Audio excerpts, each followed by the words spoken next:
Hello friends, study with पूजा में आपका स्वागत है। अर्थ के आधार पर वाक्य के 8 भेद होते हैं। तो ये अर्थ के आधार पर पहला भेद है विधानवाचक वाक्य। विधानवाचक वाक्य, इसका परिभाषा विधानवाचक वाक्य किसे कहते हैं? उदाहरण देखेंगे। जिस वाक्य में किसी बात या क्रिया के होने का बोध होता है उसे विधानवाचक वाक्य कहते हैं। कहने का मतलब ये है, इसका मतलब ये हुआ कि पूर्व में जो सामान्य वाक्य होता है, वाक्य हो जिसमें कोई काम होने का बोध हो या करने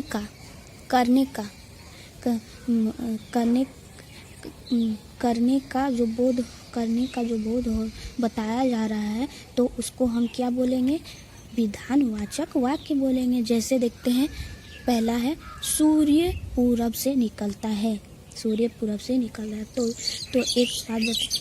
एक बात बताई जा रही है कि सूरज जो है पूरब से निकलता है, और सूरज का काम भी बताया जा रहा है कि वो कैसे निकलता है?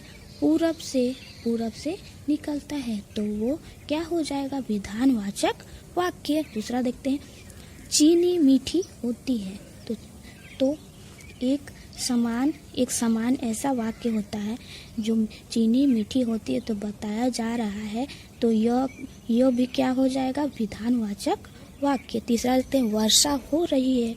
तो वर्षा, तो देखो यहाँ काम भी हो रहा है और हो रहा है ना कि वर्षा हो रही है, और बताया भी जा रहा है